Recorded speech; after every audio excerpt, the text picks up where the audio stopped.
Sir, আপনারা এভাবে কি খুঁজতেছেন? আসামি খুঁজতেছি।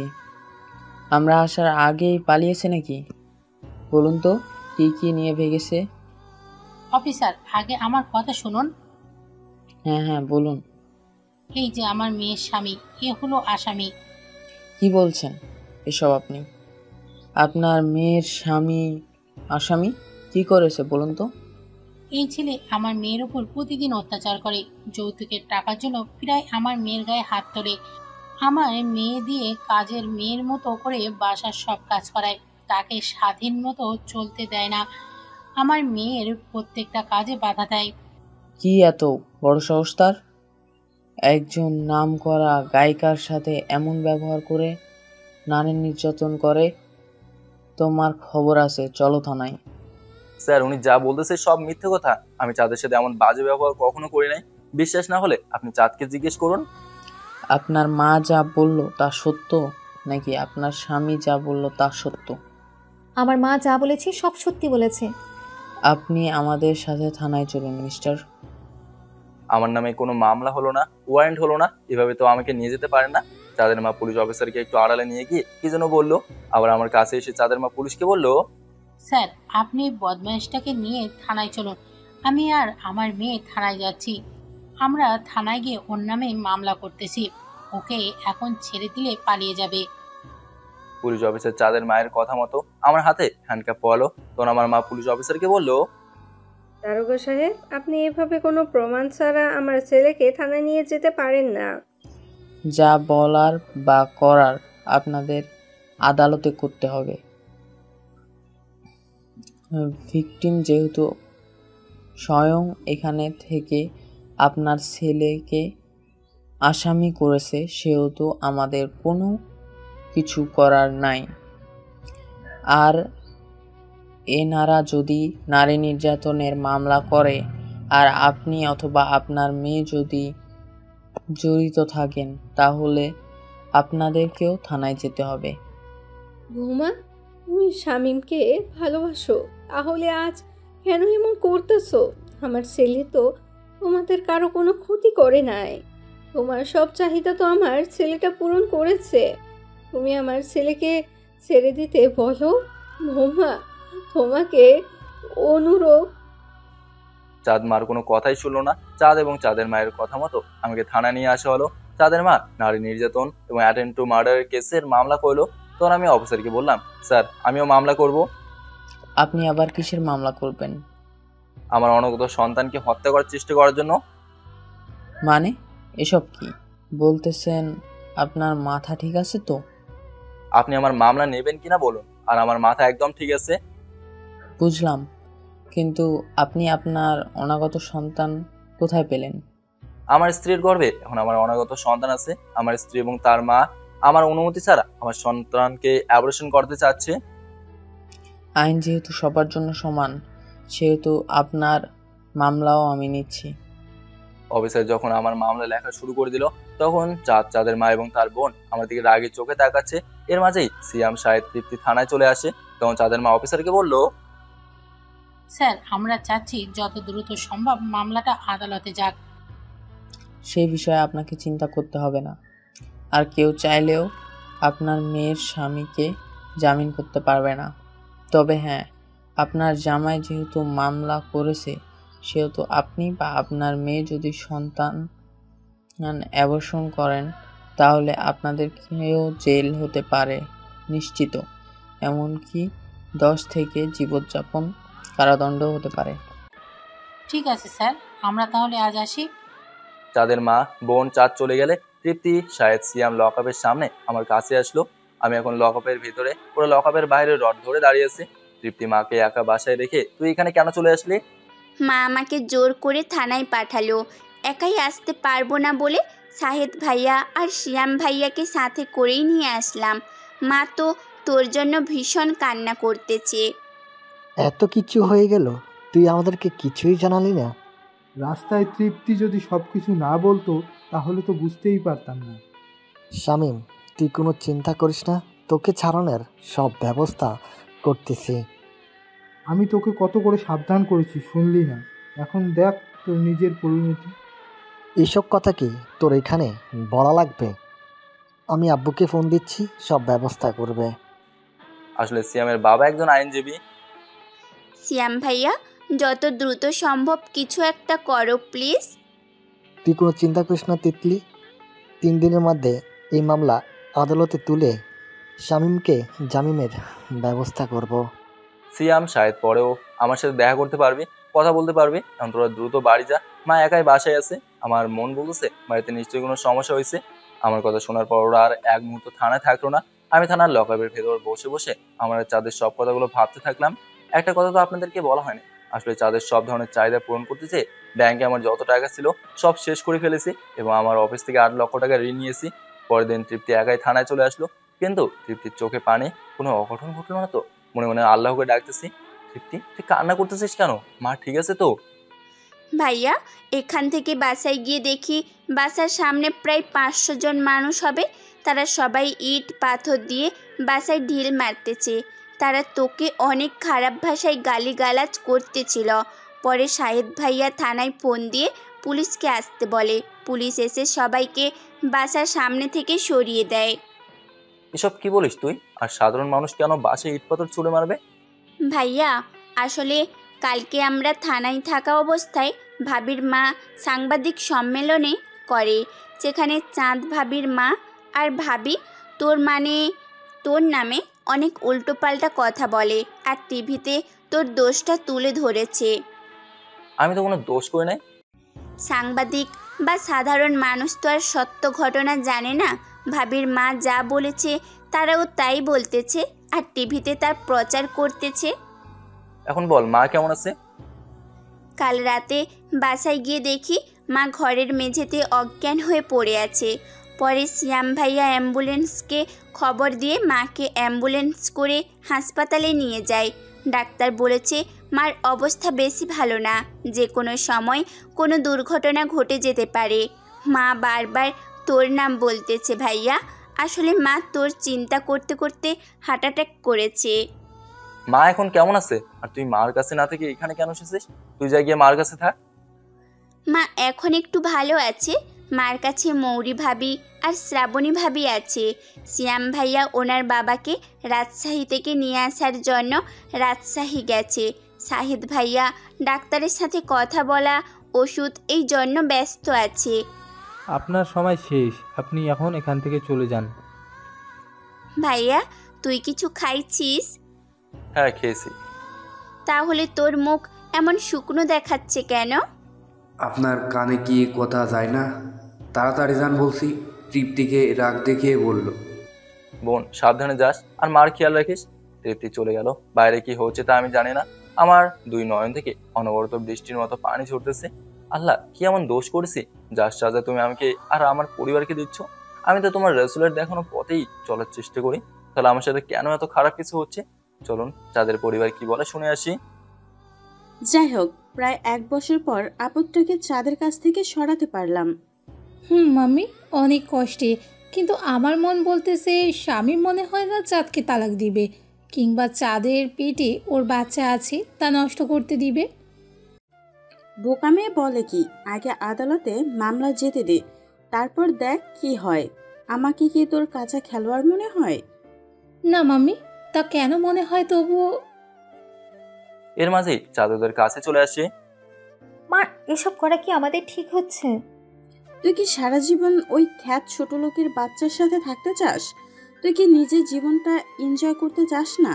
দেখ মা, তোর কি আরাম আয়েশ করতে মন চায় না? টাকা পয়সা নাড়তে মন চায় না? তুই কি সারা জীবন গান বাজনা করবি? তোর গানের কদর কি সারা জীবন থাকবে? তাই তো তোকে অনেকের সাথে বিয়ে দিতে চাই। তাছাড়া অনেক কোটিপতি বাবার একমাত্র ছেলে, তোকে রাজরানীর মতো করে রাখবে। তুই কি চাস না পায়ের উপর পা তুলে বেঁচে থাকতে? হ্যাঁ মা, আমি সব কিছুই চাই। তুমি যা ভালো মনে করো তাই করো। তুমি আমার খারাপ কখনো আশা করতে পারো না, তা জানি। আমি চাই আমার মেয়ের সবসময় সুখে থাকুক। আমার মেয়ের ভালো করার জন্য যদি আমাকে খারাপ হতে হয়, আমি তবুও আমার মেয়ের ভালোর জন্য খারাপ হব। চাঁদ, দেখো মাম্মি আমাদের দুজনকে কতটা ভালোবাসে। আমাদের দুজনের সুখের জন্য মামি কত কিছুই ত্যাগ করেছে। হ্যাঁ আপু, তা জানি, তাই তো মাম্মি আমাকে যা যা করতে বলেছে আমি তো মাম্মির কথা মতো সব কিছুই করেছি। তাহলে পরশু তোকে আদালতে, তা তো বুঝতেই পেরেছিস। হ্যাঁ মাম্মি, আমি বুঝতে পেরেছি। সেদিন চাঁদ ওর মা বোনের সাথে আরো অনেক কথা বলে কি করে স্বামীকে সাজা দেওয়া যায়। এদিকে আমি থানায় বসে বসে আমার মা আর আমার অনাগত সন্তানের কথা ভাবতেছি। এর মাঝেই শায়দ খবর নিয়ে আসলো শিয়াম নাকি আমাকে ছাড়ানোর সব ব্যবস্থা করে ফেলেছে, আর মা নাকি আগের চেয়ে আরো বেশি অসুস্থ হয়ে গেছে। মা নাকি বারবার আমাকে দেখতে চাচ্ছে। 3 দিন পর আমাকে আদালতে তোলা হলো, তখন বিচারক আদালতের কার্যক্রম শুরু করার অনুমতি দিল। আসামির কাঠগড়ায় আমি দাঁড়িয়ে আছি। গায়িকা চাঁদের আইনজীবী মিস্টার রাজুকে তার কথা বলার জন্য বলা হলো। মাননীয় জজ সাহেবা, আসামির কাঠগড়ায় যে আছে সে গায়িকা চাঁদের স্বামী। শামীম গায়িকা চাঁদকে ভালোবাসার জালে ফাঁসিয়ে বিয়ে করে।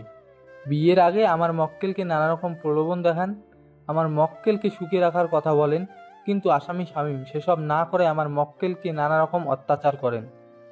যৌতুকের টাকার জন্য আমার মক্কেল প্রায় রাতে মাতাল হয়ে এসে গায়ে হাত তোলেন, এমনকি তার গান বাজনা বন্ধ করে দেয়। স্বামী হিসেবে স্ত্রীর প্রতি যে দায়িত্ব, সে দায়িত্ব তিনি পালন করেন না, আমার মক্কেলকে স্বাধীনভাবে চলতে বাধা দেয়। তখন আমার আইনজীবী আব্দুল হাকিম তাদের আইনজীবী রাজুকে বলেন, মিস্টার রাজু, আপনি যা বললেন তার কি প্রমাণ আছে? প্রমাণ আছে, আর তারা হলো অনিক এবং তার বন্ধুরা। আরও প্রমাণ আছে, তা হলো চাঁদের সব বন্ধুরা এবং বিয়ের বন্ড পেপার যেখানে অনেক শর্তের ভিত্তিতে চাঁদকে শামীমের হাতে তুলে দেন তার মা। আমি সব সাক্ষীকে এক এক করে তাদের সাক্ষ্য দেওয়ার অনুমতি চাচ্ছি। অনুমতি দেওয়া হলো। আমি যেদিন শামীমের বাসা যাই দেখি শামীম চাঁদের গায়ে হাত তুলতেছে আর যৌতুকের টাকা চাচ্ছে। আমি বাধা দিতে গেলে আমাকেও আমার বন্ধুদেরকেও মারে। আমাদেরকেও সেদিন খুব মারে। আমরা অনেক সময় চাঁদের ফোন পেয়ে তাকে বাঁচাতে যাই, আর গায়িকা চাঁদের সাথে আমাদের স্টুডিওর কন্ট্যাক্ট হয়, তাই তার সাথে একটা বন্ধুত্ব গড়ে ওঠে আমাদের। জজ সাহেবা, আমরা তো চাঁদের বান্ধবী।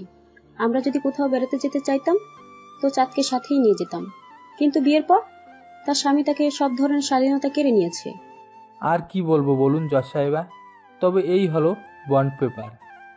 তো শামীম, আপনি বা আপনার উকিলের কোনো বলার আছে? আমার অনেক কিছুই বলার আছে, কিন্তু বলবো না। এতটুকু বলবো, এনারা যা বলেছে সব মিথ্যে বলেছে। আপনি আপনার পুলিশকে আমার বিষয়ে জিজ্ঞেস করুন, আমার অফিসের কলিগ, ম্যানেজার, আমার প্রতিবেশীকে জিজ্ঞেস করুন, তারা সব বলবে। আমি চোখের ইশারায় আমার উকিল আর শাহেদ সিয়ামকে চুপ থাকতে বললাম। আমি পুলিশ অফিসার, শামীমের অফিসের কলিগ, ম্যানেজার এবং তার প্রতিবেশীকে এবং এক এক করে তাদের সাক্ষ্য দেওয়ার জন্য বলছি। শামীম কোনো খারাপ কাজের সাথে জড়িত না। আমি যতটুকু জানতে পেরেছি, শামীম তার স্ত্রীকে পূর্ণ স্বাধীনতা দিয়েছে, তার গায়ে কখনো হাত তোলে নাই। জয় সাহেবা, শামীম একটা ভালো ছেলে। আজ প্রায় 3 বছর ধরে আমাদের সাথে কাজ করতেছে, তার মাঝে কখনোই খারাপ কিছু দেখি নাই। আর সব থেকে বড় কথা হলো, শামীম কখনো নেশাপানি করে না। আমাদের অফিসে প্রতি বছর অনুষ্ঠান হয়, নানা রকম পানি দ্রব্য থাকে, কিন্তু শামীম কখনো শুয়েও দেখে নাই। আর শামীম আমাদের অফিস থেকে 8 লক্ষ টাকা লোন নিয়ে সেসব টাকা তার বইয়ের পিছনে নষ্ট করেছে। এবার শামীমের প্রতিবেশীকে টাকার অনুমতি চাচ্ছি।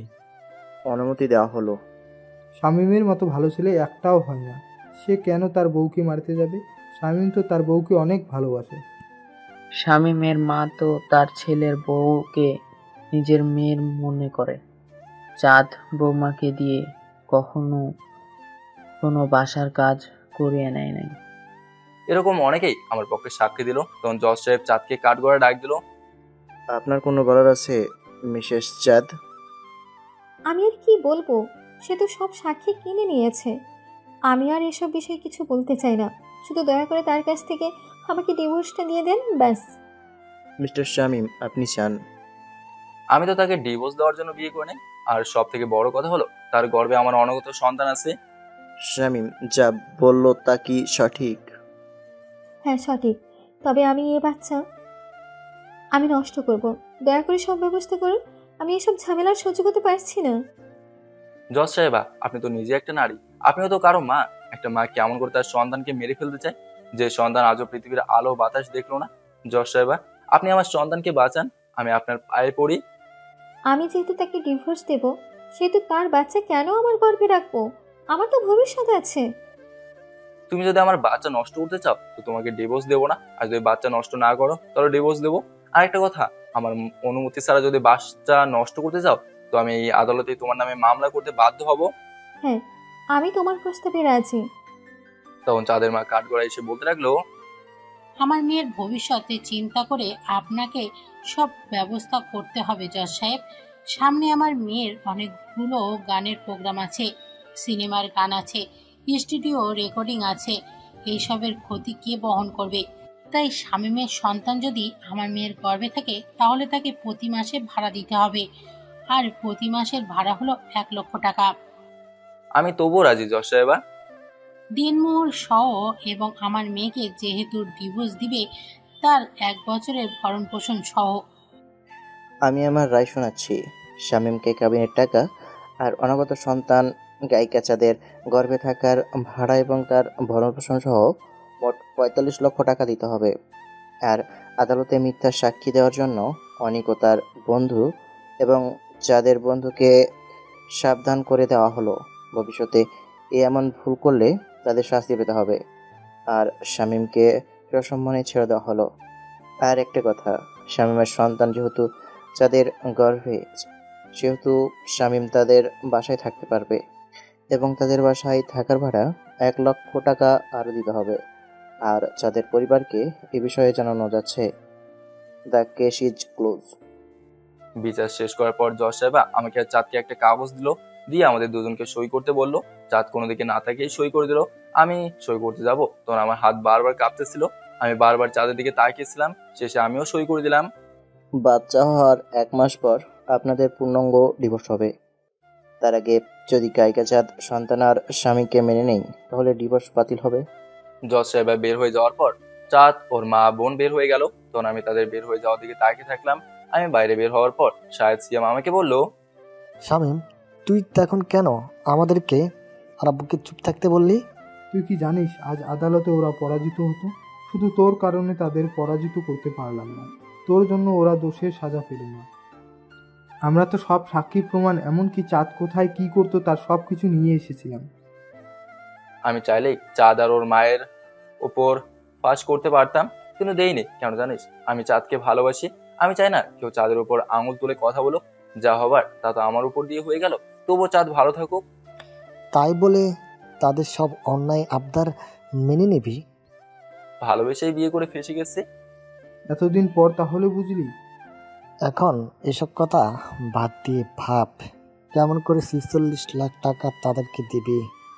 হাতে এখনো 1 সপ্তাহ সময় আছে, পরেও ভাবা যাবে এসব। এখন হাসপাতালে চল। তারপর আমি সিয়াম শাহেদ হাসপাতালে চলে আসলাম। হাসপাতালের ভেতরে ঢুকে দেখি মৌরি শ্রাবণী তৃপ্তিকে জড়িয়ে ধরে আছে, আর তৃপ্তি কাঁদতেছে। আমি ওদের কাছে এগিয়ে বললাম, মৌরি, শ্রাবণী, তৃপ্তি কেন কান্না করতেছে? ভাইয়া, আপনার মা আর এই দুনিয়াতে বেঁচে নেই। আমি শ্রাবণীর মুখে এই কথা শোনার পর ফ্লোরে ধবাস করে পড়ে গেলাম। তখন সিয়াম শাহেদ আমাকে ধরে তুললো। তারপর মাকে হাসপাতাল থেকে বাড়িতে নিয়ে আসা হলো। আমি আর তৃপ্তি মাকে জড়িয়ে ধরে কান্না করতে লাগলাম। সিয়াম চাঁদকে ফোন করে আমার মায়ের মৃত্যুর খবর জানালো, কিন্তু তারা কেউ আসলো না। পরে আমাকে আর তৃপ্তিকে শাহেদ, সিয়াম, মৌরি, শ্রাবণী অনেক বোঝালো, বললো কারো মা তো সারা জীবন বেঁচে থাকে না। তারপর মাকে গোসল করিয়ে জানাজা করে দাফন করা হলো। পুরো 4 দিন আমরা 2 ভাই বোন ঘুমাইনি, আর কোনো কিছু খাইনি, শুধু মা মা বলে কান্না করছি। আমাদের এমন বিপদে ওরা 4 জন আমাদের 2 ভাই বোনের পাশে ছিল। 4 দিন পর সিয়াম আমাকে বললো, এইভাবে আর কত কান্না করবি তোরা দুজন? কারো মা তো সারা জীবন বেঁচে থাকে না। জন্ম নিলে মানুষকে মরতে হবে, আর কাঁদিস না। তোর কি মনে আছে হাতে আর 3 দিন সময় আছে? এই 3 দিনের মধ্যে চাঁদকে টাকা দিতে না পারলে তোর সন্তানের ক্ষতি হতে পারে। এখন টাকার ব্যবস্থা কি করবি সেটা ভাব। একটা ব্যবস্থা আছে। কি ব্যবস্থা? এই বাড়ি বন্ধক রাখতে হবে, তোর ব্যবস্থা কর। ভাইয়া, এটা কি বলিস তুই? এই বাড়ির মা অনেক কষ্ট করে গড়ে তুলেছে, আর এই বাড়ির প্রত্যেকটা ইট পাথরের সাথে মায়ের ঘাম রক্ত মিশে আছে।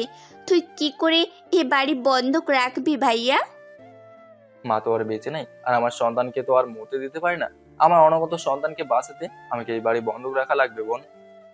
তাই বলে বাড়ি বন্ধক রাখবি? পরে এত টাকা পরিশোধ করবি কি করে? কোন ভাবে হবে? তুই আর না করিস না বোন। ঠিক আছে ভাইয়া। তারপর শাহিদ আর শিয়াম 2 দিন পর বাড়ি বন্ধক রাখলো বিখ্যাত গুদারো সুরুজের কাছে। 2 দিন পর টাকা নিয়ে আমি চাঁদের বাসায় চলে গেলাম। গিয়ে সব টাকা চাঁদের মায়ের হাতে দিলাম। তিনি টাকা গুনতে লাগলো। তখন আমি তাকে চাঁদের কথা বললাম। চাঁদ অনেকের সাথে ঘুরতে গেছে। চাঁদ এই সময় অসুস্থ শরীর নিয়ে ঘুরতে গেছে মানে? চাঁদ এখন তোমার বউ না, আমার মেয়ে। তাই আমার মেয়ে সুস্থ শরীর কোথাও যাক আর অসুস্থ শরীরে কোথাও যাক, তাতে তোমার কি? চাঁদের গর্বে এখন আমার আর চাঁদের সন্তান আছে, এই শরীর নিয়ে সে কেন বাইরে যাবে? এর মধ্যে চাঁদের অনেক বাসার ভিতরে ঢুকে বলতে লাগলো, আমার পেটে শুধু তোর সন্তান, ছোট লোকের বাচ্চা, আমার না। আর আমি কি করি না করি সেটা একান্ত আমার ব্যাপার। যা, চলো রুমে যাই। চাঁদ অনেককে নিয়ে তার রুমে চলে গেল। চাঁদের এমন ব্যবহার আমাদের সহ্য হচ্ছে না, তবু আমার সন্তানের জন্য সবকিছু মুখ বুঝে সহ্য করতে হবে। সুরজ বলেছে 2 বছরের মধ্যে তার টাকা পরিশোধ করতে না পারলে সে তাদের বাড়ি দখল করবে। দেখি কি করা যায়, হাতে যেহেতু সময় আছে ইনশাল্লাহ তার সব টাকা পরিশোধ করতে পারবো। তা চাঁদের বাসা যে টাকা নিয়ে গেলি, তারা কি বললো? সবকিছু শাহেদ শিয়ামকে বললাম। তুই তারপরও বলবি চাঁদকে ভালোবাসিস? আমার সন্তান যেহেতু তার গর্বে আছে, সেহেতু আমি বলবো চাঁদকে আমি ভালোবাসি। আবার ভুল করতেছিস তুই। কি আর করবো বল? এখন এসব চিন্তা ভাবনা বাদ দিয়ে কাল থেকে অফিসে যাওয়া শুরু কর। তুই যদি এমন করে ভেঙে পড়িস, তৃপ্তিকে কে সামলাবে বলতো? না রে, আর কাঁদবো না, কাউকে নিয়ে ভাববো না, যাবো কালকে থেকে অফিস। আজ তাহলে আমরা আসি, পরে আবার আসবি। কোনো কিছুর প্রয়োজন হলে আমাদেরকে বলিস। শাহেদ শিয়াম চলে গেল। আমি এখন একটা জিনিস ভাবতে লাগলাম, কি করে সুরাদুর টাকা পরিশোধ করব, তাও 2 বছরের মধ্যে। তখন আমি তৃপ্তিকে ডাক দিলাম। বলো ভাইয়া। বোন, তোকে এখন থেকে একটা কাজ করতে হবে। কিসের কাজ? আর কি কাজ ভাইয়া? তোকে এখন থেকে টিউশনি করাতে হবে আর নিজের পড়াশোনার খরচ নিজেকে চালাতে হবে। আমার বেতনের যে টাকা পাবো তা ব্যাংকে জমা রাখবো। আর এমনিতে অফিস থেকে ঋণ নিয়েছি, তারা তো প্রতি মাসে বেতন থেকে টাকা কাটে, তাই তোকে এখন থেকে কষ্ট করতে হবে বোন। ভাইয়া, তুই জানিস না বাইরে আমি একাই চলাফেরা করতে পারি না, সেই আমি কি করে অন্য কাউকে টিউশনি করাবো? এখন থেকে তোকে একা পথ চলা শেখা লাগবে। আমি তো নাও থাকতে পারি, তাই তোকে এখন থেকে নিজেকে তৈরি করে নিতে হবে বোন। আর জানিস তো, বাসাটা বন্ধক রাখলাম, বের করতে হবে। ভাইয়া, যারা প্রেম ভালোবাসা করে, রুম ডেট করে প্রেগনেন্ট হয়, তারা তো বাচ্চা নষ্ট করে। পরে তাদের মধ্যে কারোর বিয়ে হয়, আবার কারোর বিয়েই হয় না। তারাও তো ভালোবেসে মেলামেশা করে বাচ্চা নিয়ে ফেলে দেয়, তাই না? অনেকে তো অবৈধ সন্তান জন্ম দেওয়ার পর ডাস্টবিনে ফেলে দেয়, ড্রেনে ফেলে দেয়, ময়লার স্তূপে ফেলে দেয় এবং রাস্তার ধারেও ফেলে দেয়। কই, তারা তো তাদের ভালোবাসার ফসল সন্তানের জন্য নিজেকে, নিজের পরিবারকে কুরবানি দেয় না? বল না। অনেকে তো বিয়ে করেও বাচ্চা নষ্ট করে, অনেক তো বাচ্চা নিতেও চায় না। তাহলে তুই কেন এসব করতেছিস, যেখানে সন্তানকে তার মা নিজের চেয়েও বেশি ভালোবাসে, আর তোর বউ তোর সন্তানকে পৃথিবীতে আনতেই চায় না? তাহলে তুই কেন এসব করতেছিস, যেখানে সন্তানকে তার মা নিজের চেয়েও বেশি ভালোবাসে, আর তোর বউ তার সন্তানকে পৃথিবীতে আনতেই চায় না? বাচ্চার মা বাচ্চাকে পৃথিবীতে আনতে চাচ্ছে না, তাহলে তুই কেন এত উতলা হয়ে গেছিস বলবি আমাকে একটু? বল না ভাইয়া। তৃপ্তির এসব কথা সহ্য করতে না পেরে ঠাস করে 2টা থাপ্পড় মারলাম তৃপ্তির গালে। ভাইয়া, তুই আমাকে মারতে পারলি? হ্যাঁ, মারতে পারলাম তোকে। ওটা আমার বৈধ সন্তান, পুরো জাল সন্তান না। আমি অন্য কারোর মতো প্রেম করে ঠকিয়ে কাউকে প্রেগনেন্ট করে নেই। আমার অনাগত সন্তানের গায়ে তোর আমাদের পরিবারের রক্ত মিশে আছে, বুঝলি? তার মা তাকে নিতে চাক বা না চাক, তাতে আমার কিছু যায় আসে না। ওটা আমার সন্তান, তাকে পৃথিবীতে আনতে যত কষ্ট স্বীকার করা লাগবে সব করব। তুই যেসব কথা বলেছিস তা সব সত্য, কিন্তু এই সন্তানের জন্য আমি অনেক কিছু হারিয়েছি, তাকে কেন পৃথিবীতে আনবো না? তাই বলে তুই আমাকে এভাবে মারবি? মা মরাও শেষ নাই, আর আমার গায়ে হাত তোলাও শেষ নাই। তৃপ্তি কাঁদতে কাঁদতে ওর ঘরে চলে গেল। আমি ওর তৃপ্তির কথা শুনে অনেক রাগ হয়ে গেছি। কেমন করে আমার সন্তানকে নষ্ট করতে বলে সে। অনেক রাগ হলো আমার তৃপ্তির উপর, তাই তাকে আর ডাকলাম না। সন্ধ্যার সময় নিজের রান্নাঘরে গিয়ে রান্না করতে লাগলাম। রান্না করা শেষ হলে খেতে বসলাম। তৃপ্তিকেও ডাব দিলাম না, কিন্তু খেতে বসে খেতে পেলাম না, তাই খাবারের প্লেট হাতে নিয়ে তৃপ্তির ঘরে গেলাম। গিয়ে দেখি তৃপ্তি উল্টো হয়ে শুয়ে আছে আর এখনো কান্না করতেছে। তৃপ্তি ওঠ, আমার খুব ক্ষুধা লেগেছে। ক্ষুধা লাগলে বাইরে থেকে খেয়ে আয়। তোকে আর মাকে ছাড়া কখনো রাতের খাবার খাইছি? এখন তো মা নেই, একা একা খাওয়া অভ্যাস কর। তৃপ্তি দেখি আমার কথা আমাকেই বলতেছে, আমার উপর দেখি এখনো রেগে আছে কেন যে তখন নিজের রাগ কন্ট্রোল করতে পারলাম না। বোন এই দেখ আমি কান ধরছি, উঠবস করতেছি, আর কখনো তোর গায়ে হাত তুলবো না, এবারের মতো মাফ করে দে। হইছে, আর কান ধরে ওঠবস করা লাগবে না, আর একটু অপেক্ষা কর, আমি রান্না করতেছি। তোকে আর কষ্ট করে রান্না করা লাগবে না, আমি রান্না করছি, আর তোর আমার খাবার এই প্লেটে নিয়ে এসেছি, একসাথে খাবো। আমি তৃপ্তিকে খাইয়ে দিতে লাগলাম, আর তৃপ্তি আমাকে খাইয়ে দিতে লাগলো। যখন তোর খুব লেগেছিল তাই না বোন? তোর থাপ্পড় আমাকে লাগে নাই, কিন্তু যে ভাই আমার গায়ে কখনো ফুলের টোকা লাগতে দেয় নাই, সেই ভাই আমাকে কি করে মারতে পারলো এটা ভেবে খুব কষ্ট পাইছি রে ভাইয়া। আর কখনো তোকে মারবো না বোন, তোকে আর টিউশন করা লাগবে না। না ভাইয়া, আমি টিউশন করাবো, আর তোকে তখন আমার অভাবে বলা ঠিক হয় নাই। আমি চাই এ বাড়ির সন্তান যেন সুস্থ শরীরে এ বাড়িতে আসে, আর যত কষ্ট হোক আমাদের বাড়ি আমরা বন্ধক থেকেই ছাড়াবো। আমার উপর রাগ করে টিউশন করতে চাচ্ছিস? না ভাইয়া, সত্যি আমি টিউশনই করাবো, আর তোর ওপর থেকে চাপ কমাতে চাই। আমি আর তৃপ্তি খাওয়া দাওয়া করার পর দুই ভাই বোন প্রতিদিনের মতো গল্প করলাম। গল্প করার পর আমার রুমে চলে আসলাম। রুমে আসার পর মার কথা ভীষণ মনে পড়তেছে।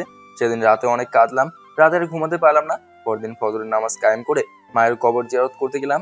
মার কবর জিয়ারত করে বাড়ি ফিরে দেখি তৃপ্তি সকালের নাস্তা তৈরি করে ফেলেছে। তারপর দুই ভাই বোন নাস্তা করে বেরিয়ে পড়লাম।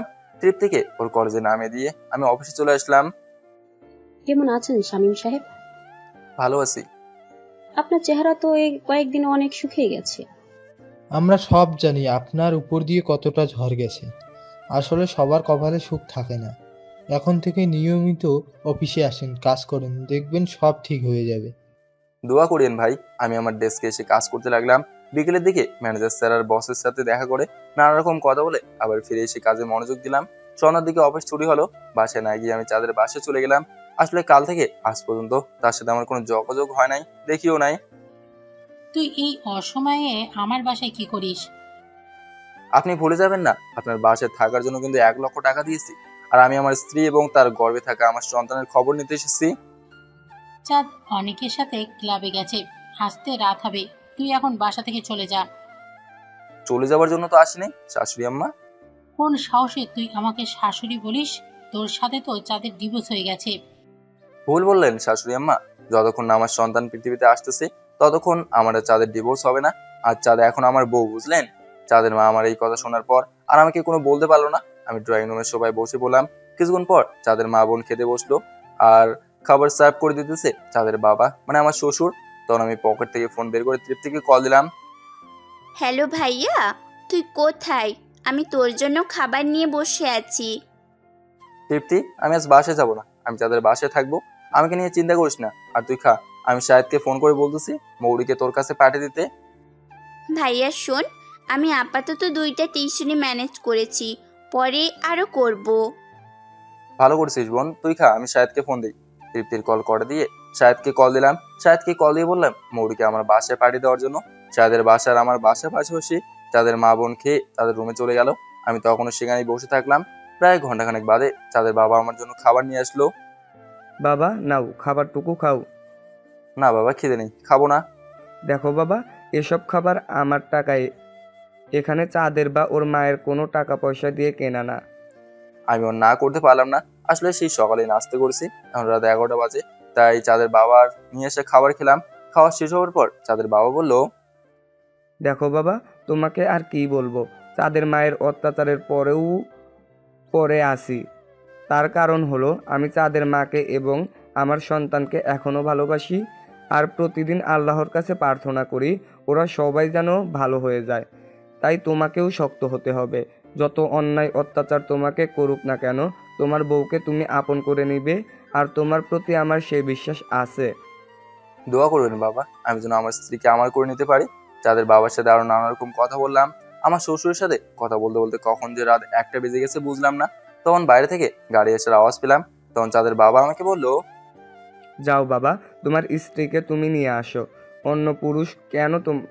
অন্য পুরুষ কেন তার কাছে যাবে?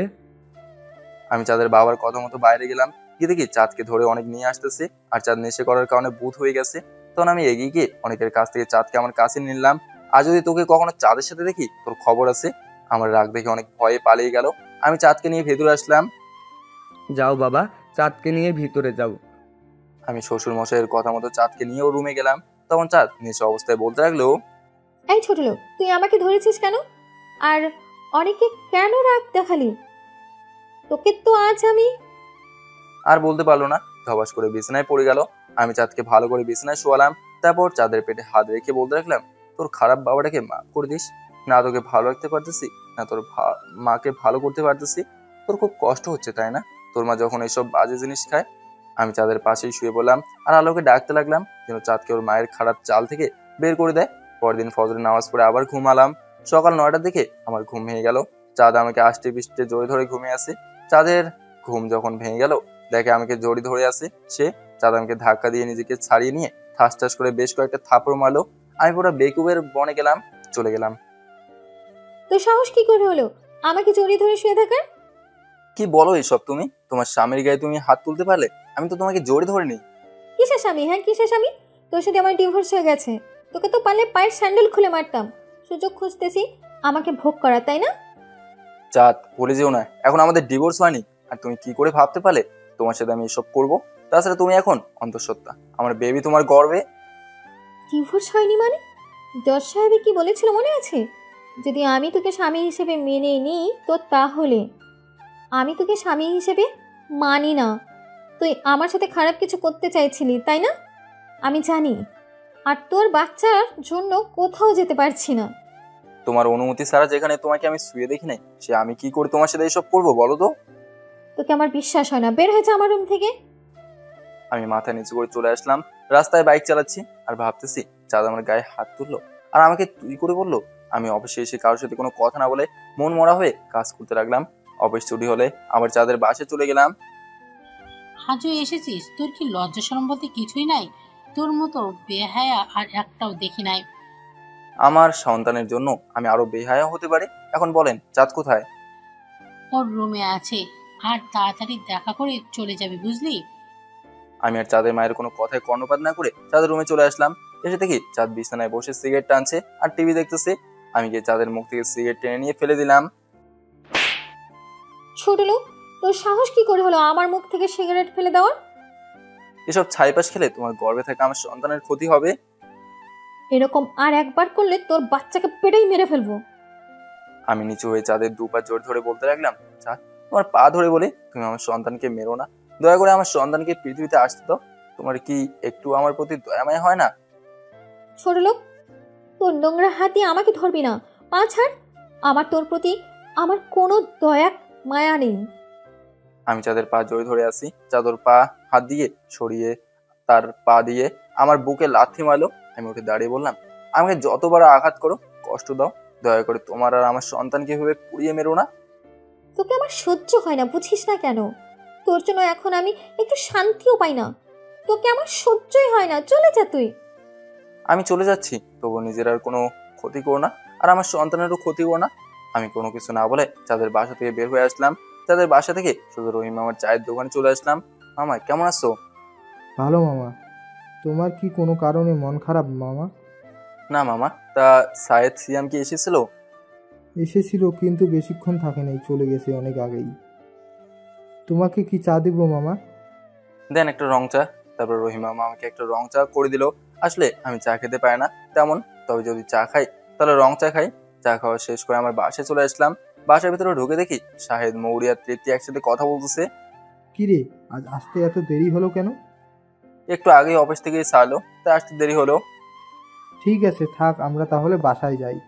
আজও তোর আসতে দেরি হলে বলে মৌরি সহ এসেছিলাম, তাহলে থাক যাই। খাওয়া দাওয়া করে যা।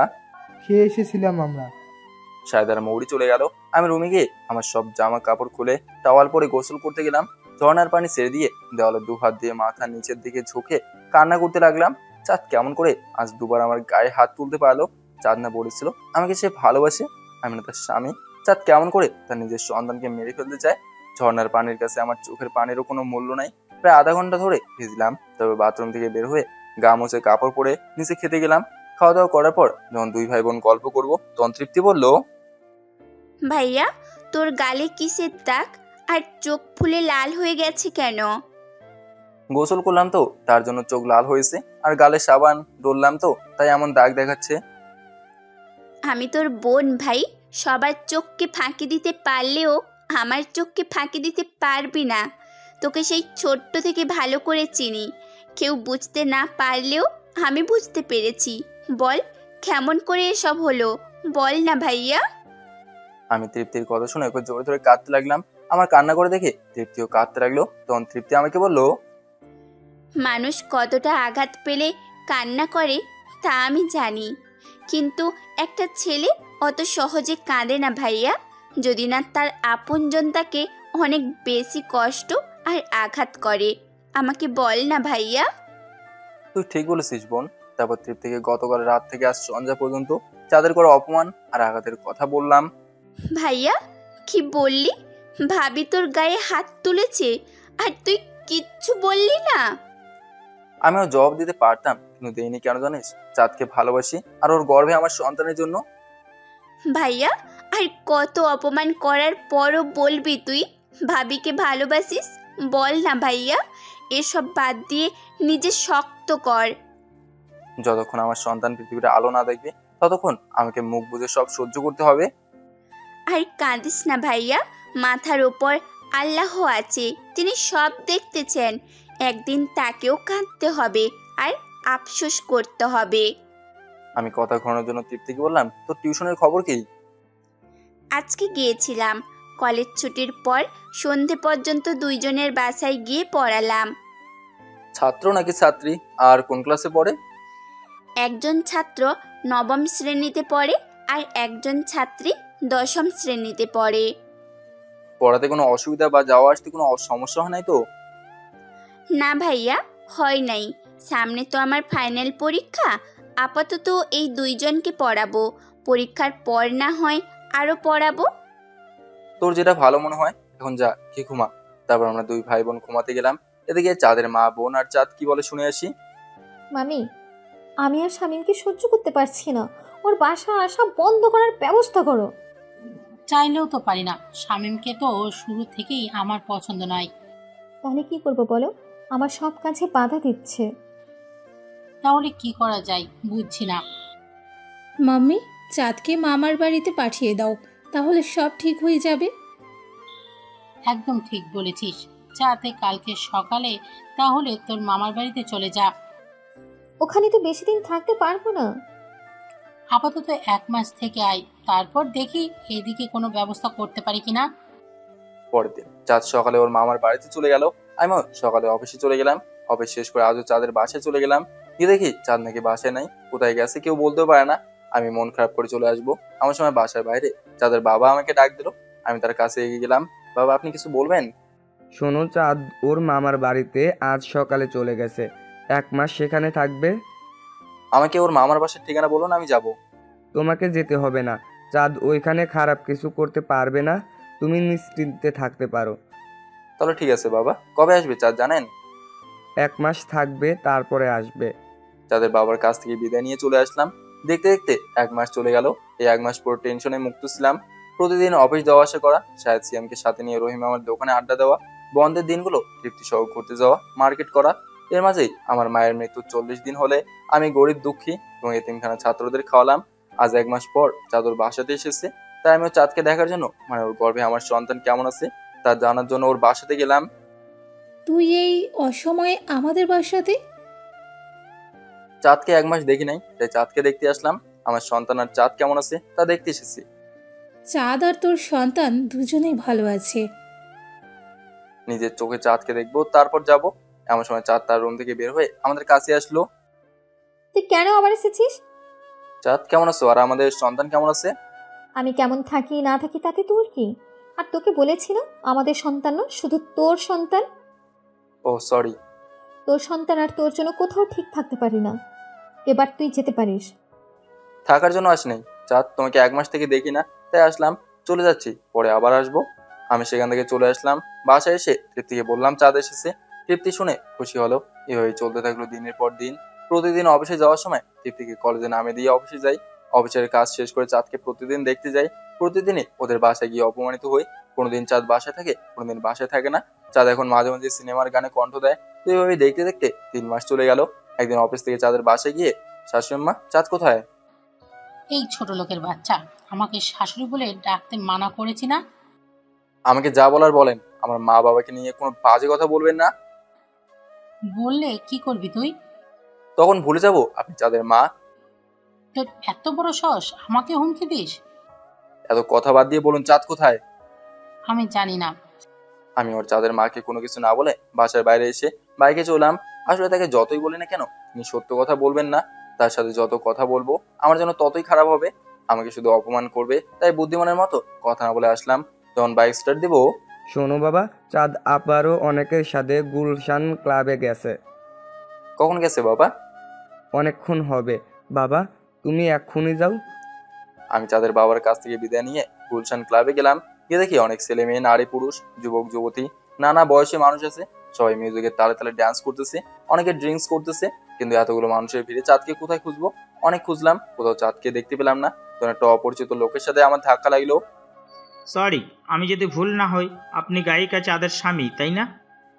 জি, ঠিক বলেছেন, কিন্তু আপনাকে তো চিনতে পারলাম না। আমাকে চিনবেন না আপনি, আপনাকে আমি চিনি। তবে আপনার স্ত্রীকে যে দেখলাম একটা ছেলের সাথে 3 তলায় 311 নম্বর রুমে ঢুকতে। আমি লোকটার কোনো কথা না শুনে ওনার কথাটা শোনা মাত্র দৌড়ে 3 তলার 311 নম্বর রুমের কাছে গেলাম। এ দেখি ভিতর থেকে দরজা বন্ধ করা, খোলার কোনো উপায়ও নাই। এদিকে আমার বুক ধুক ধুক করতেছে, না জানি ভিতরে কোনো খারাপ কিছু হলো না তো। তাই বুদ্ধি করে, স্যার দরজা খোলেন, আপনাদের ড্রিঙ্ক নিয়ে এসেছি। উফ, এই হোটেলের লোকটা এত তাড়াতাড়ি এলো। যাও দরজা খুলে নিয়ে এসো। শালাকে তো আজ কি করব, বললাম 1 ঘন্টা পরে আসতে, শালা 10 মিনিটের মধ্যে আসলো। বলতে বলতে দরজা এসে খুলে দিল। দরজা খুলে দেওয়া মাত্র অনেককে ধাক্কা দিয়ে সরিয়ে ভেতরে গেলাম। এ দেখি চাঁদ বিছানায় শুয়ে আছে, প্রায় অর্ধনগ্ন হয়ে। আর অনেকের গায়ে কোনো কাপড় নাই, শুধুমাত্র হাফ প্যান্ট। আমি দেখে চাঁদ কাপড় পরার জন্য ব্যস্ত হয়ে গেল। আমি এই সুযোগে অনেককে মারতে লাগলাম আর বলতে লাগলাম, তোকে বলেছি না চাঁদের সাথে যেন তোকে না দেখি। চাঁদ হোটেল রুমের ল্যান্ডলাইন থেকে হোটেল ম্যানেজারকে ফোন করে তার রুমে আসতে বললো। কিছুক্ষণ পরে হোটেল ম্যানেজার রুমে এসে, ম্যাম এসব কি হচ্ছে? আর উনি কে? আপনার সাথে আসা স্যারকে মারতেছেন কেন? একে এখান থেকে বের করুন তাড়াতাড়ি, চিনি না আমি একে।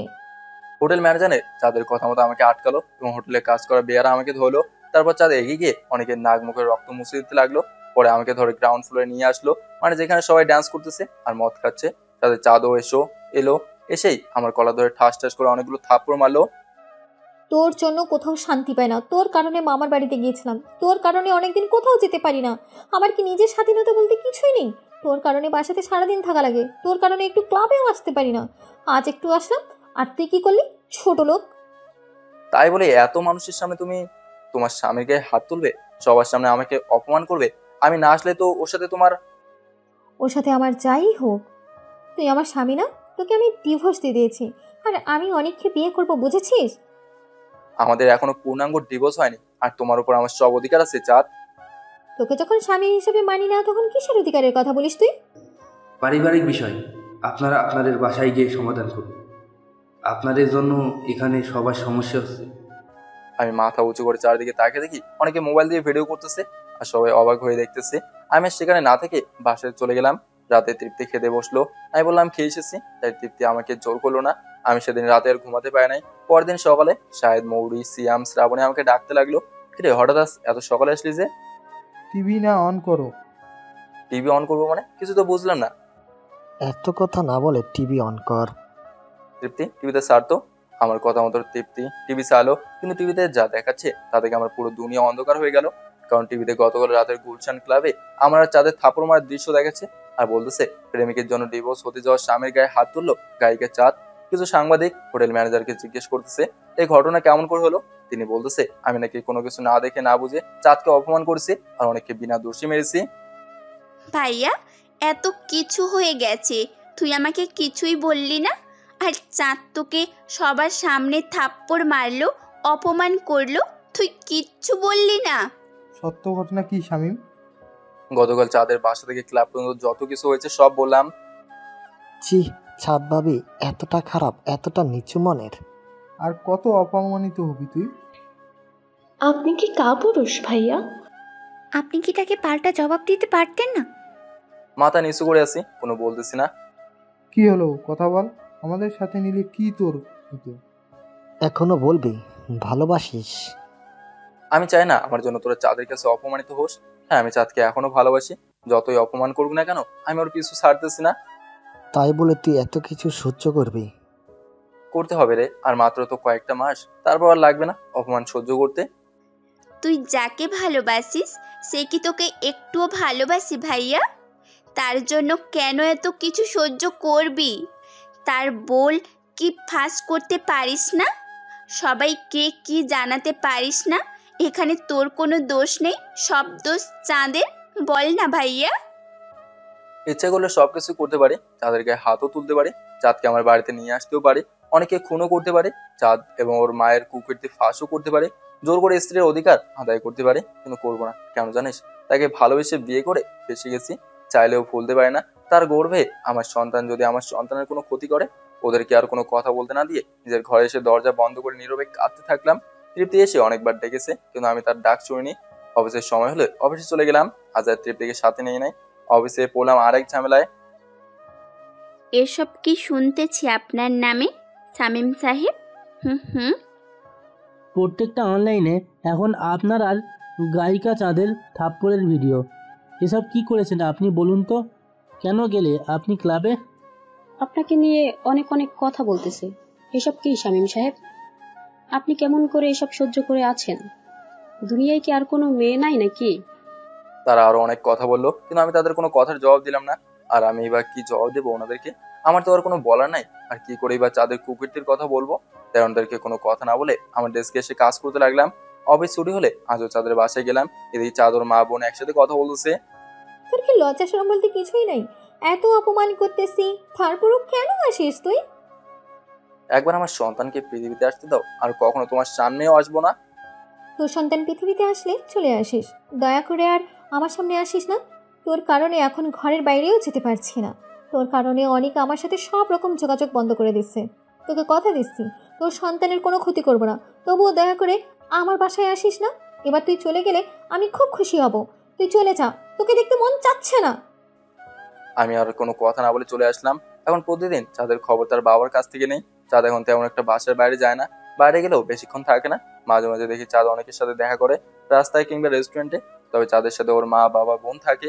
এর মাঝেই তৃপ্তির ফাইনাল পরীক্ষা শেষ হয়ে গেছে। চাঁদ এখন রাতে কোথাও যায় না, তো বাসায় নাকি এখনো মাঝে মাঝে ড্রিঙ্ক করে আর সিগারেট খায়। এদিকে চাঁদকে দেখতে না পাওয়া, অন্যদিকে আমার সন্তানের ক্ষতি হচ্ছে, তা সহ্য করতে আমার ভীষণ কষ্ট হয়। তো দেখতে দেখতে আরো 3 মাস চলে গেছে। একদিন অফিসে কাজ করতেছি, আমার সময় একটা আননোন নাম্বার থেকে আমার মোবাইলে একটা কল আসলো। আসসালামু আলাইকুম, কে বলতেছেন? ওয়ালাইকুম আসসালাম, আমি চাঁদের বাবা বলতেছি। শামীম, তুমি তাড়াতাড়ি আমাদের বাসায় চলে আসো। কেন? চাঁদ আর ওর মা তোমার সন্তানকে মেরে ফেলার জন্য চাঁদকে ওর মা হাই ভোল্টেজের ওষুধ খাওয়াচ্ছে। তুমি তাড়াতাড়ি চলে আসো, ততক্ষণে আমি কোনো রকম ম্যানেজ করতেছি। আমি ফোন সাথে সাথে কেটে দিয়ে অফিস থেকে বের হয়ে বাইক নিয়ে ছুটে চললাম চাঁদের বাসার উদ্দেশ্যে। চাঁদের বাসায় গিয়ে সরাসরি চাঁদের রুমে চলে গেলাম। চাঁদের রুমে ওর মা বোন আছে, আর চাঁদের মা একটা কিসের জন্য ট্যাবলেট চাঁদকে খেতে দিল। চাঁদ যখন ট্যাবলেটটা মুখে দেবে, তখন চাঁদ, তুমি কিসের ট্যাবলেট খাচ্ছ? এটা এক্ষুনি ফেলে দাও তুমি। আমাকে দেখে চাঁদ আর চাঁদের মা দুজনে একটু হলেও ভয় পেল। তুমি কখন এলে? আর এটা মাথা ব্যথা ট্যাবলেট? তো মাকে কেন দেব? তুমি ভয় পাচ্ছ কেন? আর এভাবে তুতলিয়ে কথাই বা কেন বলতেছো? দেখি কি ট্যাবলেটটা। আমি যেই না নিতে যাবো, অমনি চাঁদের মা ট্যাবলেটটা নিয়ে বাইরে ফেলে দিল। ফেলে দিলেন কেন আপনি? আমার ইচ্ছে হয়েছে তাই ফেলে দিয়েছি। চাঁদ, তুমি না বলেছিলে আমি যদি তোমার সামনে না আসি তাহলে তুমি আমার সন্তানের কোনো ক্ষতি করবে না? তাহলে কেন আমার সন্তানকে মেরে ফেলতে চাইছো? কি হলো বলো? তোমার বেবি এখন আমার পেটে লাথি মারে, আমার পেটে ভীষণ ব্যথা করে, যা আমি সহ্য করতে পারি না। তোমার বেবির কারণে এখন আমার পেটে দিন দিন আরও ফুলে উঠতেছে। তোমার বেবির কারণে এখন আমার পেট দিন দিন আরও ফুলে উঠতেছে। আমিও তোমার বেবির কারণে দিন দিন মোটা হয়ে যাচ্ছি। এখন আমি ঠিকমতো চলাফেরা করতে পারি না, কোথাও যেতে পারি না, আমার খুব কষ্ট হয়, কোনো খেতেও পারি না। কি ব্যাপার চাঁদ, আমি কি তুমি করে বলতেছে? মনে হয় আমাকে ভয় পাইছে তাই বলতেছে। তাই বলে তুমি আমার সন্তানকে মেরে ফেলবে? এখন 6 মাস চলতেছে তোমার, এখন তোমার চেহারার মাঝে পরিবর্তন ঘটবে। বেবি এখন লাথি মারবে, মাঝে মাঝে ব্যথা করবে। তুমি যখন তোমার মায়ের গর্ভে ছিলে তুমিও লাথি মেরেছো। আমি এসব কথা বলার পর আর সেখানে থাকলাম না। এতদিন চাঁদ আমাকে অবহেলা করেছে, সহ্য করেছে, আঘাত করেছে, সহ্য করেছি, অপমান করেছে, তাও সহ্য করেছে। কিন্তু আমি আর চাঁদকে ভালোবাসবো না, কারণ সে আজ আমার সন্তানকে মেরে ফেলতে চাইছে। কোনোদিনও ক্ষমা পাবে না চাঁদ, আর কখনো বলবো না ভালোবাসি। এখন তোমার জন্য আমার মনে আছে শুধু ঘৃণা। এসব কথা ভাবতে ভাবতে আমি জজ সাহেবের বাসায় চলে আসলাম। আরে মিস্টার শামীম সাহেব, আপনি এখানে? কোন সমস্যা? হ্যাঁ, চাঁদ আমার সন্তানকে মেরে ফেলতে চাইছে, কিছু একটা করুন। কি হয়েছে একটু খুলে বলেন তো, আর কেনই বা মরতে চাইছে? শুরু থেকে চাঁদ আমার সাথে যা যা করেছে এবং আমার সন্তানকে মারার জন্য যা করেছে সব বললাম। এত কিছু হয়ে গেছে, আমাকে একবারও জানানোর বা বলার ও মনে করলেন না? আমি ভেবেছিলাম চাঁদকে আমার ভালোবাসা দিয়ে আবার আমার করে নেব, কিন্তু চলো এক্ষুনি চাঁদের বাসা। তারপর আমি আর জজ সাহেবা চাঁদের বাসায় চলে আসলাম। জজ সাহেবাকে দেখে চাঁদর মা বোন ভয় পেয়ে গেল। মিস চাঁদ, কি শুনতেছি এইসব আপনাদের নামে? কি শুনছেন ম্যাম? আপনি নাকি শামীম সাহেবকে আপনার বাসায় থাকতে দেন না, তিনি আসলে তার সাথে খারাপ ব্যবহার করেন। সব থেকে বড় কথা, আজকে নাকি আপনি আপনার গর্ভে থাকা সন্তানকে মেরে ফেলতে চাইছেন। আসলে আপনি চুপ করুন আর শুনুন, এখন থেকে শামীম যে কোনো সময় এই বাসাতে আসতে পারে, থাকতে পারে। আপনারা কেউ শামীম কিংবা তার সন্তানের কোনো ক্ষতি করার চেষ্টা করলে আপনাদেরকে সারা জীবন জেলের ঘানি টানতে হবে। শামীম সাহেব কোনো কাজে বাধা দিতে পারবেন না, আর উনি যা করতে বলবে আপনাকে তাই করতে হবে। মিস চাঁদ? ঠিক আছে ম্যাম। আচ্ছা, তুমি কেমন মা, নিজের পেটের সন্তানকে মেরে ফেলতে চাও? আরে তুমি জানো দুনিয়ায় এখনো অনেক মা আছে একটা সন্তানের আশায় কত কিছু করছে। প্রত্যেকটা মায়ের কাছে তার সন্তান সাত রাজার ধন হয়। প্রত্যেকটা মা তার সন্তানের জন্য নিজের জীবনকে উৎসর্গ করে দেয়। এতদিন যত কেস দেখেছি, বাবারা সন্তানকে দুনিয়ায় আসতে দিতে চায় না, কিন্তু আপনাকে দেখে সেই ধারণা পাল্টে গেল মিস চাঁদ। জানেন মিস চাঁদ, এখনো অনেক মেয়ের সংসার ভেঙে যায় সন্তান না হওয়ার কারণে, আর আপনি পেয়েও মেরে ফেলতে চাইছেন। জজ সাহেবের এমন কথা শোনার পর চাঁদের মা বোন চাঁদ মুখ কালো করে ফেললো। তারা কখনো আশা করেনি জজ সাহেব তার বাসায় এসে তাদেরকে এইভাবে কথা শোনাবে। শামীম সাহেব, আমি চলে যাচ্ছি। যদি এনারা তোমার সাথে কোনো কিছু করে বা তোমার কোনো কাজে বাধা দেয়, তাহলে আমার কাছে যাওয়া লাগবে না, একটা ফোন দিয়ে বলবেন, পুলিশ এমনিতেই চলে আসবে। আপনাকে যে কি বলে ধন্যবাদ দেবো বুঝতে পারতেছি না। আপনাকে ধন্যবাদ দিয়ে ছোট করবো না, আপনার পা ধরে সালাম করতে চাই।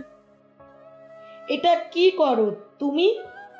আমি আমার দায়িত্ব পালন করছি মাত্র, আর একটা পরিবারকে জোড়া লাগানোর চেষ্টা করলাম।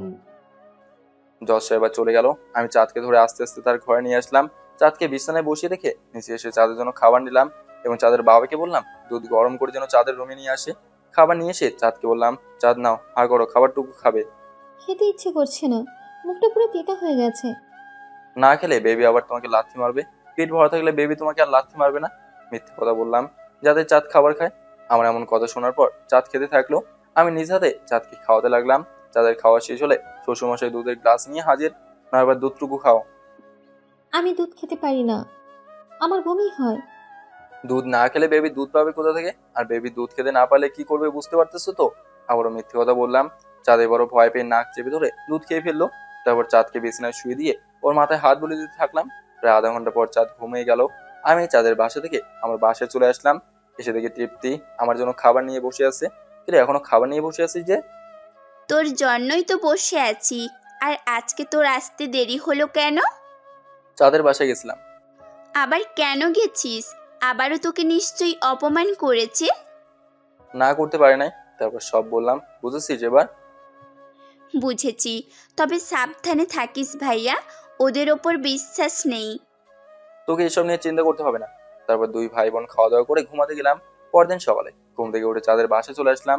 চাঁদের রুমে গিয়ে দেখি চাঁদ এখনো ঘুমাচ্ছে। চাঁদকে ঘুম থেকে তুলে বাথরুমে নিয়ে গিয়ে ফ্রেশ করে দিয়ে এসে নাস্তা এনে নাস্তা খাওয়াতে লাগলাম। আর খাবো না, আর এত সকালে আমার নাস্তা করার অভ্যেস নেই। বেবি কি সেটা শুনবে বলো তো? এখন থেকে তোমাকে সকাল সকাল খেতে হবে, খুব সকালে ঘুম থেকে উঠতে হবে।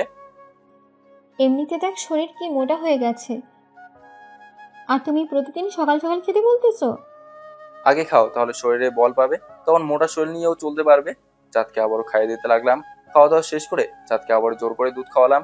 চাঁদকে খাইয়ে দিয়ে অফিসে চলে আসলাম। দুপুরের দিকে আবার অফিসে বাজারে যেয়ে চাঁদের জন্য ফলমূল, টক আচার, হরলিক্স, মোট কোটায় গর্ভবতী মায়েদের জন্য পুষ্টিকর যেসব খাদ্য লাগে আর কি সব নিয়ে সেখান থেকে চাঁদের বাসায় চলে আসলাম। এসে চাঁদের রুমে ঢুকে দেখি চাঁদ সিগারেট খাচ্ছে। আমাকে দেখে চাঁদ সিগারেট ফেলে দিল। আমার হাতে থাকা সব খাদ্য টেবিলের উপর রাখলাম। আমি এগিয়ে চাঁদের পায়ের কাছে বসে, তোমার কি এমন ক্ষতি করেছি যার জন্য তুমি আমার সন্তানকে মেরে ফেলতে চাইছো? আসলে মুখে কোনো কিছুই তুলতে পারছি না, যা খাচ্ছি সব তিতা লাগতেছে, তাই সিগারেট ধরিয়েছি। এবারের মতো মাফ করে দাও, আর কোনো দিন আমি এসব খাবো না। কসম। কসম? তবুও জজ সাহেবাকে বলো না। ঠিক আছে, এবার চলো হাত মুখ ধুয়ে খাবে। সকালে না খেলাম, আবার খেতে হবে? জজ সাহেবের কথা দেখি কাজে দিচ্ছে। তারপর চাঁদকে ফ্রেশ করে নিয়ে এসে আবারও খাইয়ে দিতে লাগলাম। খাওয়া দাওয়া শেষ করার পর চাঁদকে বললাম, টেবিলের উপর টক আচার আছে, খেও, দেখবে রুচি বাড়বে। তোমার জন্য ফলমূল, হরলিক্স আর নানা রকম পুষ্টিকর খাদ্য আছে, যখন যেটা ইচ্ছে খেও, তবুও দয়া করে সব ছাইপাশ খেও না। এসব কথা বলে চাঁদের বাসা থেকে বের হয়ে অফিসে যেতে যেতে ভাবতে লাগলাম, এতদিন টিভি, পত্র, পত্রিকায় দেখেছি নায়ক নায়িকা, গায়ক গায়িকা আজ এখানে নেশে করে অমুকের গায়ে হাত তুললো, আজ নেশে করে গাড়ি অ্যাক্সিডেন্ট করলো, কাল এটা পরশু ওটা। এসব আগে বিশ্বাস করতাম না, মনে করতাম সাংবাদিকরা টাকা খাওয়ার ধান্দায় নয়তো বা তাদেরকে সময় দেয় না বলে মিথ্যা নিউজ করতেছে। কিন্তু এখন নিজের বউকে দেখে সব বিশ্বাস হচ্ছে। এই জন্য সবাইকে বললো জীবনে নায়িকা, গায়িকা, সেবিকা এদেরকে বিয়ে করবেন না, তাই বলে সবাই খারাপ না, হাতে গোনা কয়েকজন ভালো হয়। এসব ভাবতে ভাবতে অফিসে চলে আসলাম। অফিস ছুটি হলে আবার চাঁদের বাসায় গিয়ে চাঁদকে খাওয়াচ্ছি। তখন চাঁদের মা এসে বলতেছে, চাঁদ, তুই এত ভাত আর ফলমূল খাস না, তাহলে আরো মোটা হবি। তোর আর স্লিম চেহারা থাকবে না, তখন অনেক তোকে বিয়ে করতে চাইবে না। আপনি এসব কি বলতেছেন? আমার মেয়েকে এসব খাইয়ে একেবারে কেমন করে ফেলেছ। তোমার আর তোমার সন্তানের জন্য আজ আমার মেয়েটার সৌন্দর্য নষ্ট হয়ে গেল। এসব কি সব সময় খাওয়াতে হয়? এসব খেলে তো আমার মেয়েটা কেমন হয়ে যাবে। এসব কি বলেন আপনি? আপনি কেমন মা? সবসময় দেখি নিজের মেয়ের ক্ষতি চান। আপনি যদি আর কখনো চাঁদকে উল্টাপাল্টা কোনো বোঝান তো আপনাকে আমি জেলে পাঠাবো। আজ জজ সাহেব কি বলেছে মনে আছে? আমার কথা শুনে চাঁদের মা ভয়ে চলে গেল। চাঁদ যদি খাবার খেতে মন চায়, এখানে হরলিক্স আছে, ফল আছে, দুধ আছে, এসব খেও। যদি কখনো দেখো অরুচি দেখা দিতেছে, তখন টক আচার খেও। এই সময়গুলোতে প্রত্যেকটা গর্ভবতী মা মোটা হয়, বাচ্চা হয়ে গেলে আবার স্বাভাবিক হয়ে যায়। তোমাকে স্লিম হওয়ার জন্য না খেয়ে থাকতে হবে না, বাচ্চা হলে এমনিতেই স্লিম হবে তুমি। এখন তোমার সব থেকে যেটা বেশি প্রয়োজন তা হলো শক্তি। তোমার শক্তি না থাকলে খেতেও পারবে না, চলতেও পারবে না, তাই তোমাকে সবসময় ভিটামিন জাতীয় খাবার খেতে হবে। আমার কথা যদি মানো তাহলে তোমার ভালো, না মানলে তোমার ক্ষতি। চাঁদকে নানা রকম ভাবে বুঝিয়ে বাসায় চলে আসলাম। আমি জানি গর্ভবতী মেয়েরা একটু খিটখিটে স্বভাবের হয়, তাই আমাকে সবকিছু মানিয়ে নিয়ে চলতে হবে। এসব কথা আমি শাহেদ সিয়ামকে জানালাম।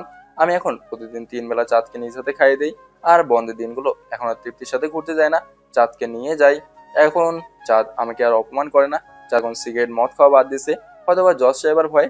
দেখতে দেখতে আরো 2 মাস চলে গেল। এখন চাঁদের 8 মাস চলতেছে। তো একদিন দুপুরবেলা চাঁদকে খাইয়ে দিতেছিলাম, তখন চাঁদ আমাকে বললো, তোমাকে একটা কথা বলতে চাই, যদি রাগ না করো তো। বলো, রাগ করবো না। আমি আজকে একটু অনেকের সাথে দেখা করতে যাব, সাথে তুমিও যাবে। এতদিনও চাঁদের আমার প্রতি কোনো মায়া ভালোবাসা জন্মালো না। মনে হয় চোখ দিয়ে পানি ঝরবে, তার আগে 2 হাতে উল্টা পেট দিয়ে চোখ মুছে নিলাম। তা কখন যেতে হবে? খাওয়া শেষ হলে যাব। চাঁদকে খাইয়ে দিয়ে একটু বিশ্রাম করে বললাম, কারণ এখন ভর দুপুর, মাথার উপরে সূর্য একটু পশ্চিম আকাশে ঢলে পড়ুক, তারপর না হয় নিয়ে যাবো।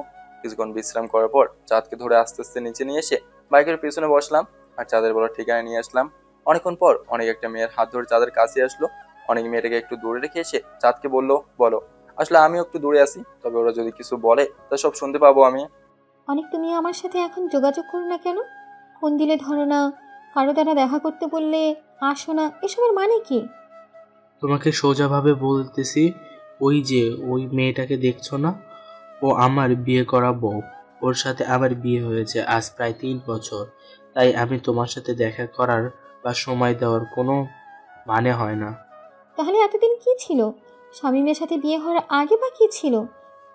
সব টাইম পাস ছিল। আর আমার বন্ধুদের সাথে বাজি ধরে তোমার সাথে প্রেম করেছি। পরে বউ জানতে পারায় তোমার সাথে ব্রেকআপ করি।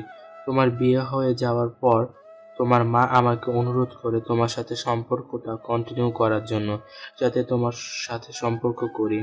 কি বলো এসব তুমি? আমাকে মিথ্যে বলতেছো তাই না? বলো, দেখো বাচ্চা হয়ে গেলে তোমাকে বিয়ে করব কথা দিলাম। তোমাকে মিথ্যা বলতে যাব কেন? সবচেয়ে বড় কথা কি জানো? তুমি একটা বাজারির মেয়ে আমার কাছে। ঠাস করে থাপ্পড় বসিয়ে দিল অনেকের গালে। তোর মতো ছেলেকে আমার ভালোবাসা সবচেয়ে বড় ভুল ছিল। আমার সাথে কেন করলি এমন বল?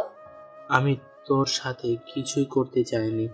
তোর মাই তো আমাকে বলল তুই নাকি আমাকে ভালোবাসিস, শামীমকে নাকি বিয়ে করে তুই সুখী না।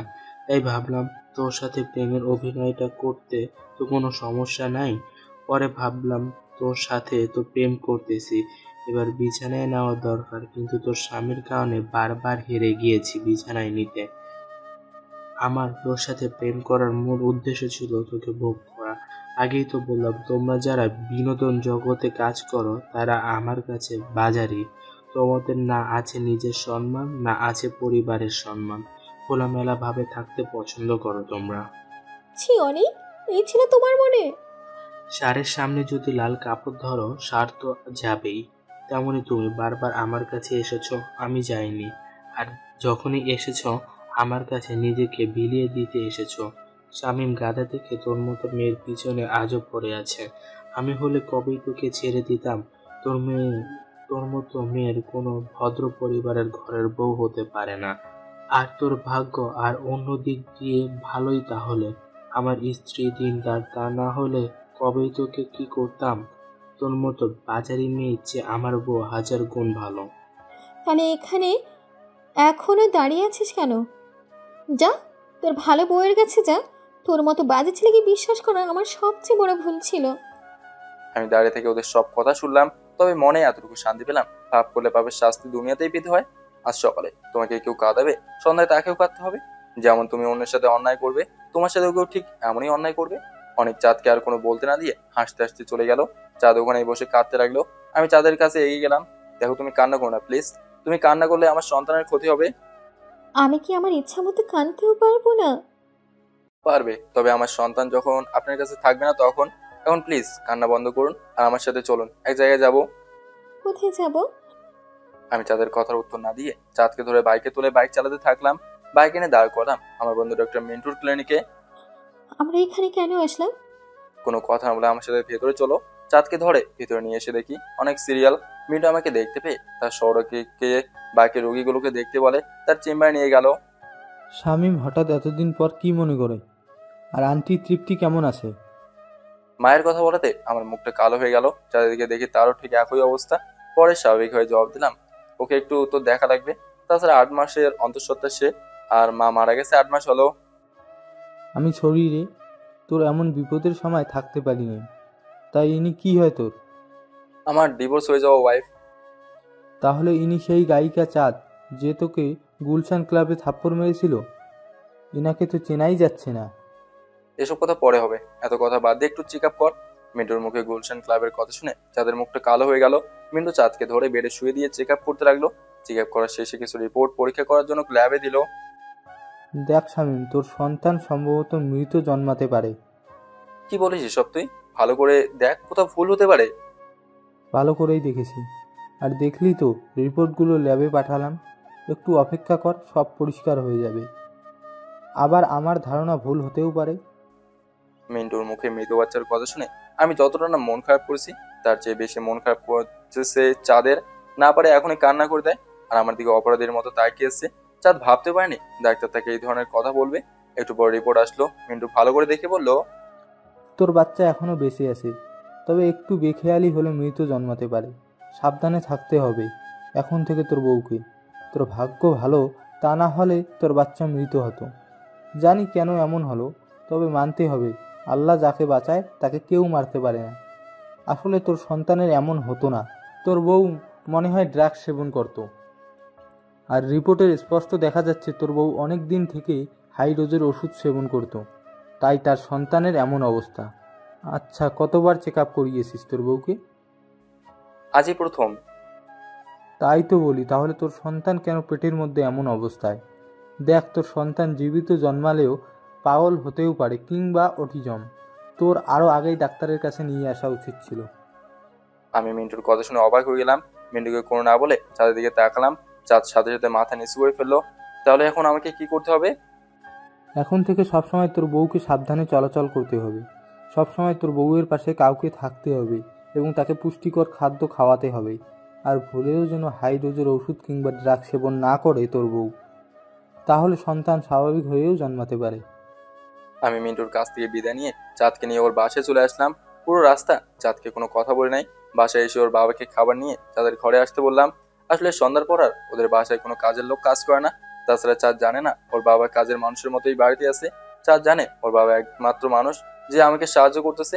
চাঁদ জানে ওর বাবা অফিসের কাজের জন্য দেশের বাইরে কিংবা তার অফিসে থাকে।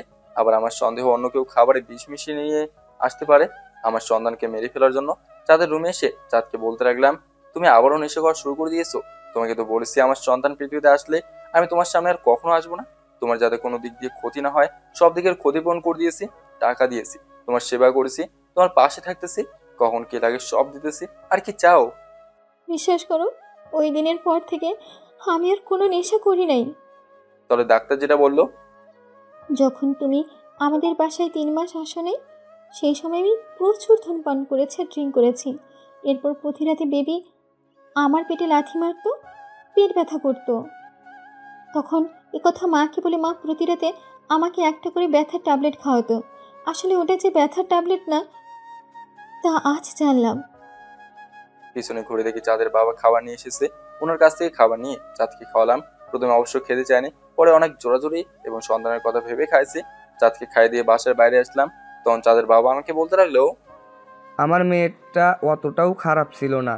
এসব নেশা করা, প্রেম করা, মানুষকে মানুষ হিসেবে দেখতে না পারা, এসব কিছু শিখিয়েছে ওর মায়ের কাছ থেকে। কলেজে থাকা অবস্থায় চাঁদ যখন প্রথম কাউকে ভালোবাসে, সেই ভালোবাসা ভেঙে যাওয়ায় চাঁদ অনেকটা ডিপ্রেশনে চলে যায়। তখন চাঁদের মা চাঁদের হাতে সিগারেট আর মদের বোতল তুলে দেয়, বলে এসব খেলে সব ভুলে যাবে, মনে কোনো দুঃখ থাকবে না। তারপর থেকে চাঁদ মদ খাওয়া, সিগারেট খাওয়া শুরু করে। তারপর চাঁদের মা চাঁদকে মিউজিক জগতের সব বড় বড় লোকদের সাথে চাঁদের পরিচয় করিয়ে দেয়। সেখানে থেকে চাঁদ ধীরে ধীরে বড় শিল্পী হতে থাকে। ওইখানেও চাঁদের মা চাঁদকে বড় বড় মিউজিক ডিরেক্টরের সাথে সম্পর্ক করিয়ে দেয়। কিন্তু সব সম্পর্ক নষ্ট হয়ে যায় যখন তারা চাঁদের সাথে রুম ডেট করতে চায়। সব প্রেম, টাকা আর রুম ডেটের কারণে চাঁদের শেষ হয়ে যায়। অনেক পরে তুমি চাঁদের জীবনে আসলে, যে কিনা চাঁদের সুন্দর নরম কোমল মনটাকে ভালোবাসতে চাই। তো চাঁদ আমাকে বিয়ে করবে? কিন্তু এখনো চাঁদের মা চাঁদকে অনেক কিছু ভুল বুঝিয়ে তোমার থেকে আলাদা করে নেয়। একজন মা হয়ে নিজের মেয়ের সাথে কেমন করে আর কিসের জন্য এই রকম করতে পারে? টাকার জন্য। আমার সমস্ত সম্পত্তি বুদ্ধি করে নিজের নামে লিখে নিয়েছে।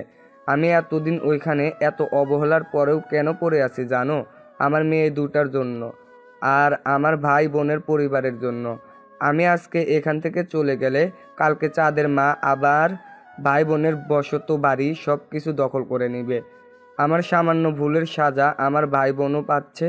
চাঁদের মা ছোটবেলা থেকে টাকার প্রতি কঠিন লোভ ছিল। চাঁদের মায়ের নানি একদিন বিনা চিকিৎসায় টাকার অভাবে মারা গেলে সেই থেকে চাঁদের মা সবার কাছ থেকে বুদ্ধি করে টাকা নিত, যদি সেও তার মা বাবার টাকার অভাবে মারা যায়। চাঁদের মায়ের সময় অনেকে না খেয়েও মারা গিয়েছিল, তাই এখন লোভী প্রকৃতির সে। আপনার সাথে এত কিছু করেছে, আপনি তার প্রতিবাদ করেন নাই? বুঝলাম আমার শ্বশুরের নানি টাকার অভাবে বিনা চিকিৎসায় মারা গেছে। সেই জামানা এই জামানা কি এখনো এক? তার সাথে আপনার বিয়ে হলো কেমন করে? প্রতিবাদ করলে আমরা ভাই বোন কেউ ভিটে সারা করবে আর আমার সন্তানদেরকে নিয়ে অনেক দূরে চলে যাবে বলেছে। আমার বাবার প্রচুর সম্পদ ছিল। আমি বড় ছেলে হওয়ায় বাবা আমাকে তার সমস্ত সম্পত্তি আমার নামে লিখে দেয়। আমাদের অফিসে সামান্য কেরানির চাকরি করতো চাঁদের নানা। চাঁদের নানা একদিন অসুস্থ থাকার কারণে অফিসে আসতে পারে নাই। কিন্তু তার কাছে অফিসের গুরুত্বপূর্ণ একটা ফাইল থাকে, তাই সেই ফাইল তার মেয়েকে দিয়ে অফিসে পাঠায়। আমি সেই দিন চাঁদের মায়ের রূপ দেখে পাগল হয়ে যাই। এরপর আর কি, তার সাথে প্রেমের সম্পর্ক, তারপর পরিবারের অমতে বিয়ে। যেহেতু আমাদের নামে বাবার সব কিছু ছিল, সেহেতু সবাই মেনে নেয় আমাদের। পরে আস্তে আস্তে কৌশল করে চাঁদের মা আমার কাছ থেকে আমার সমস্ত কিছু লিখে নেয়। তখন ঈশিতার বয়স 9 আর চাঁদের বয়স 5 বছর। তার মানে ভালোবাসা ছিল না, ছিল আমার সম্পত্তির প্রতি লোভ। চাঁদের বাবার কথা শুনে নিজেকে আর আমার বিশ্বাস হচ্ছে না। মানুষ এত নিচে নামতে পারে কি করে? আমার জীবনে এমন মহিলা আমি দেখি নাই, যে কিনা নিজের সুখের জন্য স্বামী সন্তানকে অশান্তিতে রাখতেও দ্বিধা করে নাই। তারপর চাঁদের বাবার কাছ থেকে চাঁদের রুমে এসে দেখি চাঁদ কান্না করতেছে। তার মানে চাঁদ এতক্ষণ অনিয়নের জন্য কাঁদতেছিল। চাঁদ এভাবে কান্না করলে আমার সন্তানের ক্ষতি হতে পারে, তাই আমি চাঁদের কাছে এগিয়ে, তোমাকে কিন্তু কান্না করতে মানা করেছি, অনেকে তোমার কান্না করে দেখতেছে, তুমি এভাবে কান্না করলে আমার বেবির সমস্যা হতে পারে। তুমি জানো আমি অনেকের জন্য কান্না করতেছি। সেই বিকাল থেকে রাত হলো, তখন থেকেই তো তোমার মন খারাপ। আর তোমার মন খারাপ হয়েছে দেখলাম অনেকের সাথে কি কথা হয়েছে যেন। এই বুঝলে আমাকে তুমি? আমি অত বুঝতে চাচ্ছি না, এবার তুমি ঘুমিয়ে পড়ো, আমি বাসায় যাব। আজ না গেলে হয় না? না মানে এখন আমার একা থাকতে ভয় করতেছে। আমি আর কোনো না বলে চাঁদের পাশে গিয়ে বসে ওর মাথায় হাত বুলিয়ে দিতেছি, আর পকেট থেকে ফোন বের করে তৃপ্তিকে বললাম আজ যাবো না। এভাবে কখন যে ঘুমিয়ে গেছি জানি না। মাঝরাতে ঘুম থেকে উঠে উজু করে তাহাজ্জুদের নামাজ পড়লাম। দোয়া করার সময় আল্লাহর কাছে শুধু এতটুকু চালাম, আমার সন্তান যেন সুস্থ হয়ে দুনিয়াতে আসে। মনোজাত শেষ করে লাইট জ্বালিয়ে দেখি চাঁদ বিছানায় বসে আছে। একই তুমি এত রাতে জেগে গেছো, তোমার কি কোনো লাগবে? না মানে ঘুম ভেঙে গেলে হাত দিয়ে পাশে দেখি তুমি নেই, রুমটাও অন্ধকার, ভয়ও করতেছে। তখন বিছানায় বসে দেখি তুমি নামাজ পড়তেছো আর মনোযোগে কান্না করছো। জানালার ওই ফাঁক দিয়ে আলো আসতেছে, তাই দিয়ে তোমাকে দেখা যাচ্ছে। হয়েছে, এবার ঘুমাও।